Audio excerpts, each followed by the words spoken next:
আসসালামু আলাইকুম রহমতুল্লাহ। কাদিয়ানিগণ মুসলিম, তোমরা মহান আল্লাহকে ভয় কর। কাদিয়ানিগণ মুসলিম ঘোষণা কর, মোহাম্মদ সাল্লাল্লাহু আলাইহি সাল্লাম শেষ নবী ও রাসূল মানিবে না যেইজন, মুসলিম নহে শ্রেষ্ঠ, কাফের হইল সেই জন। আল্লাহর বান্দা হয়ে তোমরা কেন জানো না, মুহাম্মদ সাল্লাল্লাহু আলাইহি সাল্লাম শেষ নবী ও রাসূল, কোরআন পাকের ঘোষণা।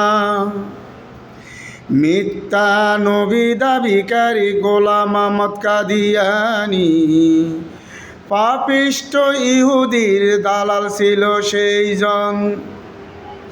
মুহাম্মদ সাল্লাল্লাহু আলাইহি সাল্লাম ছিলেন সর্বশ্রেষ্ঠ নবী ও রাসূল। তোমরা আল্লাহর বান্দা হয়ে কেন বুঝো না, গোলাম আহমদ কাদিয়ানীর অনুসারী যেইজন হবে, মুসলিম নহে কাফির সেই জন হইবে।